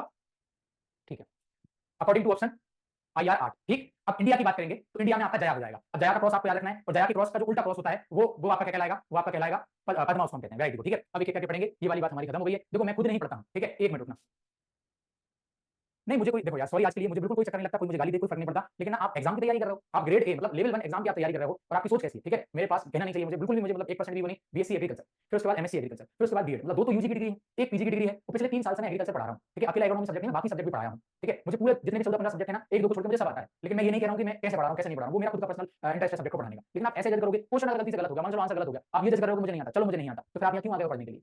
ठीक है, हाँ चलो बात करते हैं राइस की। तो राइस की बात करें तो राइस में आपका पहला जो है बोटेनिकल नेम हो गया, दूसरा आपका क्या हो गया, दूसरा आपका जो है ओरिजिन प्लेस हो गया, जिसको साउथ ईस्ट एशिया में इसको कह देते हैं, साउथ ईस्ट एशिया। फैमिली इसकी कोई एशिया ग्रेम नहीं है। 2n नंबर की बात करेंगे तो 2n नंबर यहाँ पर 24 होता है, ये आपको याद रखना है। ठीक है, अगले एरिया और प्रोडक्शन के हिसाब से बात करेंगे तो एरिया, देखो ये जो एरिया और प्रोडक्शन वाला पार्ट है ना, ये तो थोड़ा सा फ्लक्चुएट करता है। आप बिफोर एग्जाम जब भी आप जाए तो करंट डाटा थोड़ा सा देखते जाए, करंट डाटा मतलब 6 महीने के आसपास का। ठीक है, लगभग इतना देखते जाएंगे आप। ठीक है, तो अकॉर्डिंग टू लेटेस्ट डाटा हमको ये थोड़ा सा माइंड में रखना है कि प्रोडक्शन में कौन सा स्टेट आगे है, ठीक है, और एरिया में कौन सा स्टेट आगे है, और प्रोडक्टिविटी में कौन सा स्टेट आगे है इंडिया के हिसाब से। अगर ग्लोबल बात करेंगे तो एरिया में कौन सा कंट्री आगे है और प्रोडक्शन में कौन सा कंट्री आगे है। अब थोड़ा सा कॉन्सेप्ट इसका समझ लेते हैं, क्योंकि ना कुछ लोगों को यहाँ पर प्रॉब्लम होती है, समझ नहीं पाते एरिया में आगे कौन हो जाता है और प्रोडक्शन में कौन आगे हो जाता है। तो समझो, जैसे मान के चलो एरिया और प्रोडक्शन की बात कर रहे हैं, तो अगर किसी कंट्री के पास, किसी स्टेट के पास अगर कल्टीवेटेड एरिया ज्यादा है, क्या कल्टीवेटेड एरिया अगर उसके पास ज्यादा है, मतलब उसके पास जो है कल्टीवेटेड एरिया अगर ज्यादा है, और मान के चलो तो कोई एक ऐसा स्टेट जिसके पास कल्टीवेटेड एरिया तो जो है ज्यादा नहीं, बट उसके पास प्रोडक्शन की बात करें, प्रोडक्शन मतलब क्विंटल पर हेक्टेयर की बात करेंगे, उस चीज में वो आगे है, तो वो आपका प्रोडक्शन कहलाएगा। जैसे बात करें राइस की, तो राइस का सबसे ज्यादा जो एरिया है वो एरिया पूरे वर्ल्ड में इंडिया के पास है। मतलब हमारे पास जितनी भी राइस है, जितने भी हमारे पास ग्रोइंग एरिया है, उस ग्रोइंग एरिया में सबसे ज्यादा एरिया, मतलब सबसे ज्यादा एरिया में हम खेती किसी कर रहे हैं, हम राइस की खेती कर रहे हैं पूरे इंडिया में। जितना भी कल्टीवेटेड एरिया है according to the season, according to the land हम उसकी बात कर रहे हैं, तो एरिया में तो पूरे वर्ल्ड में इंडिया आगे है।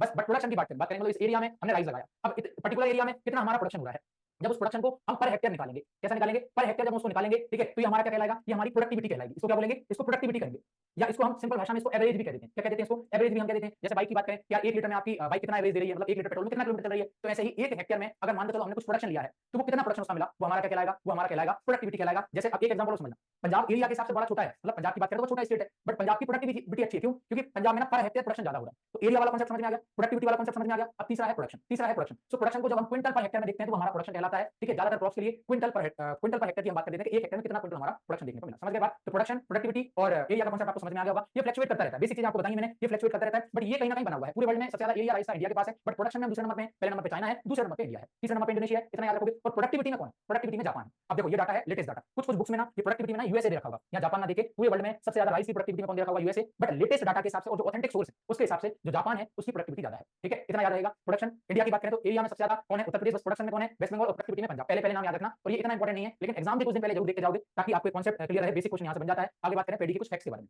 तो जितनी भी सीरियल को हम ग्रो कर रहे हैं उसमें सबसे ज्यादा पेडी को हम लगा रहे हैं, तो ये आपको याद रखना है, क्योंकि एरिया और प्रोडक्शन में तो यही है, सीरियल में आपको याद है। फिर दूसरा हम बात करें कि राइस ग्रोइंग कंट्री में सबसे ज्यादा एरिया इंडिया के पास है, लगभग 44 मिलियन हेक्टेयर के आसपास यहां पर एरिया है, ये आप याद रखोगे। राउंड फिगर में 43.90 है, 44-45 मिलियन हेक्टेयर के आसपास याद रखोगे, इतनी बात आपको याद रखनी, ठीक है। वेस्ट बंगाल सबसे ज्यादा प्रोड्यूसर है, ये आपको पता है, एरिया वाइज उत्तर प्रदेश यहां पर हो जाएगा, ठीक है। फिर बात करें बाउल ऑफ राइस, मतलब धान का कटोरा जिसको कहते हैं, तो छत्तीसगढ़ को कहते हैं ना, तो अभी वो एरिया में आ रहा ना प्रोडक्शन में आ रहा, लेकिन वो पुराना जो बुक्स में अलग अलग टैगलाइन लिखी हुई है, तो ऐसे ही एग्जाम में आ जाता है कि बाउल ऑफ राइस या हम उसको बोले धान का कटोरा, तो छत्तीसगढ़ आपको याद रखना है, ठीक है। सबसे ज्यादा एक्सपोर्टर कौन है पूरे वर्ल्ड में राइस का? तो थाईलैंड है, ये की पॉइंट याद रखोगे। कल्टीवेशन ऑफ राइस के लिए टेंपरेचर और क्लाइमेट कैसा चाहिए? तो हॉट टेंपरेचर होना चाहिए, और क्लाइमेट कैसा होना चाहिए? ह्यूमिड होना चाहिए, मतलब टेंपरेचर तो ज्यादा हो लेकिन थोड़ी सी मतलब नमी उसके अंदर होनी चाहिए क्लाइमेट के अंदर, तो वो कहलाएगा, ठीक है। इतनी बात आपको समझ में आ गई। अब राइस अलग अलग टाइप का होता है, मैं बार बार बोल रहा हूं, पेडी या राइस, आपको सबको बेसिकली कॉन्सेप्ट पता होगा। बात करें पेडी की या राइस की, तो पेडी किसके साथ कहेंगे? जिसमें छिलका लगा है, जिसमें हस्क लगा हुआ है। हस्क का मतलब होता है छिलका, जिस दाने के ऊपर हस्क या छिलका लगा हुआ है उसको क्या बोलेंगे? हैं वो जो राइस है उसको अगर फील्ड में हम डालेंगे तो जर्मिनेट नहीं होगा, क्योंकि वो केवल एडिबल पर्पस के लिए है, वो हमारे खाने के लिए है और कोई काम का वो नहीं होगा। बट हम फील्ड की बात करेंगे तो फील्ड में हमारे लिए जो है, यहाँ पर फोटो में आप देखेंगे ये पूरा राइस है, ठीक है, ये पूरा राइस, इसको पेडी नहीं कहेंगे, लेकिन इसके साथ अगर छिलका होगा तो उसको क्या बोलेंगे? इसके साथ जो छिलका होगा उसको हम पेडी कह देंगे। लेकिन बुक्स में पेडी या राइस दोनों का कॉन्सेप्ट आपको समझ में आ गया होगा, इतनी बात आपको क्लियर होगी। इसके अलावा हम कल्टीवेशन की बात कर रहे थे, तो हॉट और ह्यूमिड क्लाइमेट इसके लिए रिक्वायर्ड होता है, मतलब टेंपरेचर तो ज्यादा है लेकिन क्लाइमेट में कहीं ना कहीं थोड़ी सी मॉइस्चर जो है होना चाहिए, मतलब एयर के अंदर वाटर वेपर थोड़ा अच्छा होना चाहिए, तो हमारा ह्यूमिड क्लाइमेट हो गया, ठीक है। इसके अलावा बात करें प्रोटीन कंटेंट की, अगर बात करेंगे तो प्रोटीन कंटेंट राइस के अंदर 6 to 7% होता है। नॉर्मल जो व्हाइट कलर का राइस होता है जिसकी पॉलिशिंग हम करते हैं 6 to 7% होता है, आपको याद रखना है। इसके अलावा जो ब्राउन कलर का जो राइस होता है, मतलब जिसको ब्राउन राइस कहते हैं, मतलब क्या? पेडी, जैसे बात करें पेडी जो हमने हार्वेस्ट किया, अब पेडी से हम छिलका रिमूव कर देंगे तो हमको जो राइस मिलेगा ना उसको ब्राउन राइस हम कह देते हैं, उसको क्या बोल देंगे? उसको ब्राउन राइस हम कह देंगे। तो अब ये जो ब्राउन राइस है ना, इसमें प्रोटीन तो ठीक ठाक होता है, इसमें 7.9% इसमें प्रोटीन होता है, और नॉर्मल जो हमारे व्हाइट कलर का राइस होता है उसमें 6 to 7% प्रोटीन होता है, मतलब ब्राउन राइस में प्रोटीन परसेंट ज्यादा होता है, बट वो देखने में उतना अच्छा नहीं लगता, तो क्या करते हैं? उसकी पॉलिशिंग कर देते हैं, मतलब उसकी जो ऊपर की परत होती है जिसको एल्यूमिनियम लेयर हम कह देते हैं, कहीं ना कहीं उसको रिमूव कर देते हैं हम, ठीक है जी। तो उसी को क्या बोल देते हैं? उसी को हम पॉलिशिंग कह देते हैं, मतलब छिलका रिमूव किया उसको तो हमने हलिंग या हस्किंग उसको कह दिया, और उसके बाद जो पॉलिशिंग की तो उसको हमने मतलब व्हाइट कलर उसको किया उसको पॉलिशिंग कह दिया। दोनों कॉन्सेप्ट, दोनों प्रोसेस को कॉमनली क्या कहते हैं? उसको हम कहते हैं मिलिंग, उसको हम कहते हैं। आगे पढ़ेंगे हम उसको। फैट कंटेंट की बात करेंगे तो लगभग 2 से 2.5% के आसपास इसके अंदर फैट होता है। इसके अलावा राइस ब्रांड, मतलब जो छिलके की हम बात करें उसमें दाने की टूटन भी चली जाती है, 15 से 20% उसके अंदर ऑयल देखने को मिलता है, ये की पॉइंट है जो आपको याद रखना है। फिर राइस की ग्रेन की बात करें तो वो लगभग उसमें 4% के आसपास जो है प्रोटीन फ्रैक्चर लाइसिन जो है देखने को मिलेगा, आप याद रखेंगे। इसके अलावा प्रोटीन की बात, किसकी बात कर रहे हैं? प्रोटीन की। तो दाने के अंदर जो प्रोटीन मिल रहा है ना उसका नाम क्या है? उसका नाम हो गया ओराइजिन, या तो ओराइजिन कह दो या ओराइजिन उसको हम कहते हैं, ये पूछा जाता है। मेज के दाने में जो प्रोटीन पाया जाता है उसको जीन प्रोटीन कहते हैं। बार्ले के दाने में जो प्रोटीन पाया जाता है उसको अल्बुमिनोइड्स कहते हैं, ठीक है। व्हीट के ग्रेन में दाने में जो प्रोटीन पाया जाता है वो क्या कहलाएगा? उसको ग्लूटन प्रोटीन हम कह देंगे। तो अलग अलग दानों में जो प्रोटीन के नाम है वो आपको याद रखने हैं, ठीक है। व्हीट के प्रोटीन को क्या बोल रहे हैं? ग्लूटन प्रोटीन कह रहे हैं। राइस के प्रोटीन को ओराइजा है, सो ओराइजा ओराइजा सही ओराइजिन आ गया, ओराइजिन आ गया, ठीक है। मेज के प्रोटीन को जीन कह दिया, और बार्ले के प्रोटीन को क्या बोल देते हैं? बार्ले के प्रोटीन को हम बोल देते हैं आपका एल्बुमिनोइड्स कह देते हैं। क्या इतनी बात आपको समझ में आ गई? ठीक। फिर कुछ और फैक्ट्स जानते हैं, जैसे cardinal temperature 30 to 32 degree Celsius temperature required होता है। कार्डिनल टेंपरेचर मतलब कि मिनिमम टेंपरेचर, ऑप्टिमम टेंपरेचर और मैक्सिमम जो टेंपरेचर होता है उसी को हम कार्डिनल टेंपरेचर कह देते हैं, ठीक है। ये आपको याद रखना है। बाकी जो टी हल्ड राइस ग्रेन होता है उसको क्या बोला हमने? उसको ब्राउन राइस बोला, ये तो अभी हमने याद भी किया है। प्रोटीन 7.9% है, लगभग 8% के आसपास इसमें प्रोटीन देखने को मिलता है। और राइस जो है लगभग 65 to 70% के आसपास इसमें कार्बोहाइड्रेट भी होता है, क्योंकि हम सब लोग जानते हैं सीरियस जो है कार्बोहाइड्रेट का अच्छा सोर्स होता है। प्रोटीन उसमें थोड़ा सा कंपैरिजन में कम देखने को मिलेगा, ठीक है, लगभग 8-10% के आसपास देखने को मिलेगा, ठीक है, समझ गए। अब हलिंग परसेंटेज यहाँ पर 70% लिखा है, बट ज्यादातर बुक्स में कितना मिलता है आपको? 66% हलिंग परसेंटेज देखने को मिलता है। इसको थोड़ा सा समझ लेते हैं। हलिंग परसेंट की जब बात कर रहे हैं, जैसे मान लो चलो हमारे पास पेडी है, उसका वेट है 100 केजी, ठीक है, उसका वेट कितना है? 100 केजी। तो ये तो हम पेडी की बात कर रहे हैं, मतलब दाना जिसके ऊपर छिलका लगा हुआ है उसका वजन हो गया 100 किलोग्राम। तो क्या पूरा का पूरा दाना हमको मिल जाएगा धान से? नहीं मिलेगा, मतलब ग्रेन की बात कर रहे हैं, ग्रेन की। तो मान के चलो 100 केजी हमारे पास पेडी है, लेकिन अगर हमको ग्रेन चाहिए, अगर जो है हमको ग्रेन चाहिए, तो ग्रेन की यील्ड हम देखें तो लगभग 66 केजी के आसपास हमको ग्रेन मिल जाएगा। और रिमेनिंग जो छिलका होगा उसको हम क्या बोल सकते हैं? उसको स्ट्रॉ बोल सकते हैं। तो 34 केजी के आसपास जो हमको छिलका मिल जाएगा, ठीक है। तो ग्रेन कितना मिला? 66 केजी। तो यही हमारा क्या कहलाता है? हलिंग परसेंटेज कहलाता है। इतनी बात आपको समझ में आई। लेकिन अभी यहाँ पर जो मैंने 70% लिखा है ना, अभी जो नई वैरायटी हमारी आई है, दिमाग में एक चीज याद रखोगे, एग्जैक्ट तो 66% है, लेकिन जो नई वैरायटी कहीं ना कहीं हमने डेवलप की है ना, तो उनका जो छिलका है, जो कवर है सीड के ऊपर, उसको और पतला किया है ताकि छिलका हम और कम कर सकें, मतलब जो हस्की जो यील्ड है उसको कम कर सकें और दाने की यील्ड और ज्यादा बढ़ा सकें। तो 66 to 70% याद रखोगे, बट मोस्ट करेक्ट कितना याद रखोगे? 66 ही याद रखोगे। क्या बात सबको समझ में आ गई? हलिंग परसेंटेज क्या होता है कि जो धान से हम दाना निकाल रहे हैं, जो छिलका अलग करके जो एक्चुअल में एडिबल ग्रेन हमको मिल रहा है, उसी को हम हलिंग कह देते हैं, या फिर इसको क्या कह सकते हैं? इसको हस्किंग भी कह सकते हैं। क्या कह सकते हैं? इसको हम हस्किंग भी कह सकते हैं, क्योंकि हम हस्क को रिमूव कर रहे हैं, बट हलिंग इसको हम अच्छे से याद रखेंगे, ठीक। फिर एक पारबॉइलिंग प्रोसेस होती है, जो भी हमने क्वेश्चंस में भी समझी थी, लास्ट में भी समझेंगे जब क्रॉप का हमारा राइस का कल्टीवेशन एंड होगा, तब अलग अलग जो प्रैक्टिसेस है राइस के अंदर वो भी हम जानने वाले हैं, ठीक है, क्लियर। तो ये आपका कहीं ना कहीं विटामिन बी को कंजर्व करता है। राइस के फ्रूट को कैरियोप्सिस कहते हैं, ज्यादातर जो सीरियल्स होती हैं उनके फ्रूट मतलब उसके फल को हम कैरियोप्सिस ही कहते हैं, समझ गए। और अगर मान के चलो जो दाना है उसके अंदर अगर साइज 7 mm या उससे ज्यादा है, मतलब जो चावल है उसका साइज 7 mm या उससे ज्यादा है, तो कहीं ना कहीं क्या होगा? वो हमारे लिए बढ़िया माना जाएगा। कौन सी कैटेगरी में? 7 mm या उससे ज्यादा बड़ा साइज का है, तो ठीक, इतनी बात समझ में आई। इसके अलावा आगे हम किसकी बात करें? आगे बात करें टेस्ट वेट के बारे में। तो जो 1000 ग्राम का जो वेट होता है उसको टेस्ट वेट कहते हैं, ठीक है। तो नॉर्मल जो टेस्ट वेट होता है राइस का वो कितना होता है? 25 ग्राम होता है, लेकिन जो बासमती राइस होता है उसका कितना होता है? उसका 21 ग्राम होता है। 25 ग्राम है नॉर्मल, सॉरी 25 है नॉर्मल, और बासमती का 21 है, ठीक है। क्लियर बात आपको? ठीक है जी। ये जो 1000 ग्रेन है मतलब 1000 दानों का जो वजन है वो तो टेस्ट वेट कहलाया। अब 100 ग्रेन्स जो गोल्ड सीडेड ग्रेन होते हैं उनके 100 दानों का जो वजन होता है उसको सीड इंडेक्स कहते हैं। ये तो आप सब लोगों को पता है, ठीक है। चलो अब क्लाइमेट और टेम्परेचर की बात कर लेते हैं। ये जो क्लाइमेट और टेम्परेचर वाला पार्ट है, क्योंकि राइस हम पढ़ रहे हैं, राइस अपने आप में बड़ी इंपॉर्टेंट क्रॉप है। किसी भी एग्जाम को आप उठा के देखिए, राइस से 100% क्वेश्चन आते हैं। जब राइस से क्वेश्चन आएंगे ना तो एग्जाम में हमको याद करना पड़ेगा टेम्परेचर के हिसाब से। तो ये वाला जो पार्ट है ना ये अपने आप में इंपॉर्टेंट है, ये तो सब लोगों को याद ही करना है। राइस क्रॉप के लिए हॉट और ह्यूमिड क्लाइमेट चाहिए, ये तो आपको याद हो गया। मिनिमम टेम्परेचर 10 से 12 डिग्री सेल्सियस चाहिए। मतलब अगर राइस की कल्टीवेशन की बात कर रहे हैं, अगर temperature less than 10 degree Celsius हो गया तो कहीं ना कहीं जो प्लांट है ना उसकी प्रॉपर ग्रोथ नहीं होगी, उसकी प्रॉपर डेवलपमेंट जो है नहीं हो पाएगा। तो कहीं ना कहीं जितनी यील्ड राइस की हमको चाहिए उतनी नहीं मिल पाएगी। तो मिनिमम 10 से 12 डिग्री टेम्परेचर चाहिए, इससे कम होगा तो प्लांट को जो है कहीं ना कहीं प्रॉब्लम होने वाली है, ठीक है। और मैक्सिमम 36 टू 38 डिग्री सेल्सियस हो सकता है। कहीं कहीं हमने कितना पढ़ा है 21 टू 37 डिग्री सेल्सियस हमने पढ़ा है एवरेज टेम्परेचर। अगर 37 से टेम्परेचर ऊपर गया, टेम्परेचर अगर 37 से ऊपर गया तो कहीं ना कहीं हमारे पोलन ग्रेन्स हैं, मतलब जो राइस के अंदर जो पोलन है वो कैसे होने लगेंगे, वो स्टेराइल होने लगेंगे, प्रॉपर उसमें ग्रेन फिलिंग नहीं होगी और कहीं ना कहीं और सारी फिजियोलॉजिकल चेंजेस भी हमको यील्ड को लेकर देखने को मिलेंगे। तो ये जो है आपको याद रखना है, ठीक है जी, क्लियर हो गया। अब एवरेज टेम्परेचर की बात करेंगे तो कितना है 21 टू 37, ये याद रखोगे। तो टाइम ऑफ राइपनिंग मतलब जब वो पक रहा है, मैच्योरिटी के टाइम पे टेम्परेचर कितना चाहिए तो 20 टू 25 डिग्री सेल्सियस टेम्परेचर चाहिए, ये जो है आपको याद रखना है, ठीक है। फिर बात करें ब्लूमिंग की, फ्लोरिंग के टाइम पे, तो ये तो अपने आप में इंपॉर्टेंट है, ये एग्जाम में पूछा जाता है, इसको तो याद ही करोगे। 26.5 टू 29.5% सॉरी डिग्री सेल्सियस ये पूछा जाता है, ये आपको याद रखना है। तो जल्दी से इसको याद करो, एवरेज टेम्परेचर कितना है 21 टू 37, ठीक। राइपनिंग के हिसाब से कितना है, जब पकेगा तो 20 टू 25, ठीक है। फ्लोरिंग के टाइम पे या ब्लूमिंग के टाइम पे टेम्परेचर कितना होना चाहिए तो 26.5 टू 29.5 ये पूछा जाता है, एज इट इज एग्जाम में पूछा गया है, ये आपको याद रखना है, ठीक है। अब बात करें हम पैडी की स्पीसीज के बारे में, राइस की स्पीसीज के बारे में बात करें। अभी ऑलरेडी हम पढ़ के आए हैं, जो अलग अलग की पॉइंट हमने देखे हैं, जो लगभग 20-21 की पॉइंट हमने देखे ना, उसी में जो है हमने स्पीसीज वाला कॉन्सेप्ट भी देखा था। तो राइस में जैसे ओराइजा सटाइवा, तो वो तो हमने कॉमन नाम ले लिया, लेकिन बात करें, लेकिन अगर बात करेंगे किसकी, बात करें राइस की, ओराइजा की, तो ओराइजा की टोटल 24 स्पीसीज हैं। क्रोमोसोम भी कितने पढ़े, क्रोमोसोम भी 24 ही हमने पढ़े हैं, ठीक है। और स्पीसीज भी कितनी है यहाँ पर टोटल 24, लेकिन क्या सारी कल्टीवेटेड है, सारी कल्टीवेटेड नहीं है। उसमें से केवल 2 स्पीसीज ऐसी हैं जो कहीं ना कहीं अलग अलग पार्ट में बढ़ के में जिनको कल्टीवेट किया जा रहा है, ठीक है। एक तो आपका हो गया ओराइजा सटाइवा और दूसरा कौन सा हो गया ओराइजा ग्लेब्रिमा। एक ओराइजा सटाइवा, दूसरा ओराइजा ग्लेब्रिमा, समझ में आई बात आपको। ओराइजा सटाइवा तो सबसे ज्यादा ग्रो किया जाता है, दूसरा ओराइजा ग्लेब्रिमा, जो ग्लेब्रिमा है इसको अफ्रीका में हम ग्रो करते हैं। ओराइजा ग्लेब्रिमा को कहां ग्रो कर रहे हैं, अफ्रीका में ग्रो कर रहे हैं, ये आपको याद रखना है, ठीक है। So Oryza sativa grown in India but Oryza glaberrima is cultivated और ग्रोन इन अवर अफ्रीका, ठीक है, ये याद रखोगे। एक क्वेश्चन और बनता है, जो ओराइजा सटाइवा है, जो ओराइजा सटाइवा है, जो ओराइजा सटाइवा है वो कहीं ना कहीं ओराइजा निगोरा से उसका ओरिजिन माना जाता है। मतलब इसका जो पेरेंटियल पार्ट रहा है वो कौन रहा है, ओराइजा निगोरा, ये याद करोगे। एग्जाम में आता है ये क्वेश्चन कि ओराइजा सटाइवा का जो पेरेंटियल पार्ट है वो कौन रहा है, ओराइजा निगोरा। इतना आपको याद रखना है, ठीक है, इतना आपको याद रखना है। क्या प्रॉपर आपको बात समझ में आ गई, प्रॉपर बात समझ में आ गई। टोटल 24 क्रोमोसोम है, टोटल स्पीसीज भी कितनी है 24 ही स्पीसीज है। अब उसमें से केवल 2 कल्टीवेटेड है, एक तो ओराइजा सटाइवा और एक ओराइजा ग्लेब्रिमा। ग्लेब्रिमा अफ्रीका में हो गई। अब सटाइवा की बात करेंगे तो सटाइवा की ना 3 स्पीसीज है, सटाइवा की 3 स्पीसीज है। कौन कौन सी सब स्पीसीज की बात कर रहे हैं, तो सटाइवा की 3 सब स्पीसीज कौन कौन सी होंगी आगे जानेंगे। ओराइजा सटाइवा को तो मैंने बता दिया, ओराइजा निगोरा से कहीं ना कहीं उसका इवॉल्व माना जाता है, ठीक। अब राइस में क्रोमोसोम भी हमने देखी 24 क्रोमोसोम है, प्रोटीन कार्बोहाइड्रेट लगभग 70% के आसपास देखा, 6 से 7% प्रोटीन देखा, वो तो आपको याद है, उसको ओराइजिन हम कह देते हैं, ठीक है। अब आगे बात करें, जो हमारा ओराइजा सटाइवा है उसके 3 वैरायटी टाइप देखने को मिलेंगे, ठीक है। इतनी बात समझ में आई, 3 वैरायटी टाइप, मतलब जो ओराइजा सटाइवा है उसकी 3 स्पीसीज हैं। एक तो है आपकी ओराइजा सटाइवा इंडिका, ओराइजा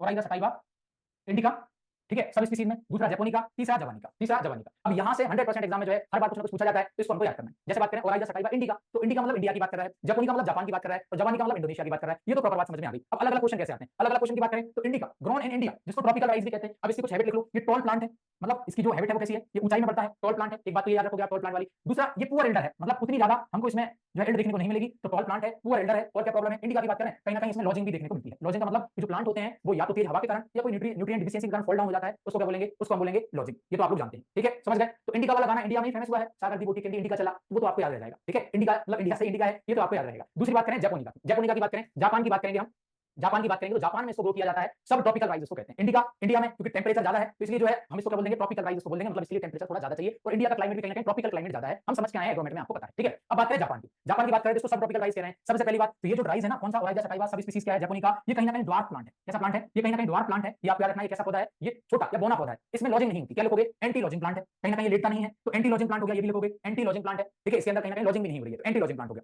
ठीक, ठीक है, शॉर्ट प्लांट है और इसका प्रोडक्शन बहुत ज्यादा होता है। तीनों जो सब वैरायटियां हैं इसी ओराइजा सटाइवा की, इंडिका, जवानिका, जैपोनिका, सबसे ज्यादा जो है जैपोनिका का ही प्रोडक्शन होता है। तो कहीं ना कहीं ये जो है हाई यील्डिंग सब स्पीसीज है ओराइजा सटाइवा की, हाई यील्डर है, ये जो स्पीसीज है सब स्पीसीज हाई यील्डर है। तो आपसे पूछेगा कि सबसे ज्यादा इंडिका में सब स्पीसीज में किसका प्रोडक्शन हो रहा है, तो क्या बताओगे, जैपोनिका का प्रोडक्शन हो रहा है। क्या बात समझ में आ गई आपको, क्लियर, ठीक। अब बात करें जवानिका की, जवानिका को इंडोनेशिया में ग्रो करते हैं। ये आपका ना तो प्रॉपर इसके इंडिका जैसे इसके कैरेक्टर है, ना प्रॉपर इसके जैपोनिका जैसे, थोड़ा सा ये वाइल्ड नेचर रखता है, मतलब इसके अंदर थोड़ी सी ना वो जो वाइल्ड राइस है, जो अनकल्टिवेटेड राइस है, उसके थोड़े से कैरेक्टर्स में देखने को मिलते हैं, इसलिए जो है वाइल्ड राइस इसको कहते हैं। क्या इतनी बात समझ में आ गई, इतनी बात क्लियर हो गई, ठीक। क्या क्या पढ़ा हमने, सबसे पहले हमने कल्टीवेशन ऑफ क्रॉप्स के बारे में जाना, ठीक है, कि कल्टीवेशन क्रॉप्स के कितने कितने की पॉइंट हमने पढ़े, तो आपको पता है बॉटनिकल नेम के हिसाब से पढ़ा, फैमिली देखा, क्रोमोसोम नंबर देखा, ओरिजिन देखा, सोइंग टाइम देखा, सॉइल एंड पीएच देखा, फिर सीड रेट देख लिया, फिर उसके बाद सीड रेट के बाद हमने एनपीके मतलब न्यूट्रिएंट मैनेजमेंट देखा, इरिगेशन मैनेजमेंट देखा, क्रिटिकल स्टेज भी वहीं कवर करी, पेस्ट क्या लगा है, पेस्ट मतलब उसमें वीड्स क्या लग रहे हैं, इंसेक्ट क्या लग रहे हैं, डिसीज क्या लग रहे हैं, इंपॉर्टेंट वैरायटियों की बात करी, ड्यूरेशन की बात की, फिर उसके बाद हमने उसकी जो हार्वेस्टिंग एंड यील्ड की बात की, फिर स्टोरेज एंड उसकी बात की हमने प्रोसेसिंग की और लास्ट में हमने एल्ड वाली बात तो कर ली थी। इतनी बात हमने समझ ली थी, जर्मिनेशन के हिसाब से भी जान लिया। फिर राइस का कल्टीवेशन हमने स्टार्ट किया। राइस के जो बेसिक की पॉइंट थे ओराइजा सटाइवा याद रखोगे, क्योंकि ज्यादातर इंडिया में और ज्यादातर एशिया वाले पार्ट में हम इंडिका को ही ग्रो करते हैं, मतलब सटाइवा को ही ग्रो करते हैं, तो इसलिए हम इसको ओराइजा सटाइवा कहते हैं। इतनी बात तो आपको याद रखनी है। फिर 24 क्रोमोसोम होते हैं, साउथ ईस्ट एशिया इसका जो है ओरिजिन प्लेस माना जाता है। तो एग्जाम में पूछा जाता है, क्या पूछा जाता है, एग्जाम में ये पूछा जाता है कि जब इसकी ओरिजिन की बात करें,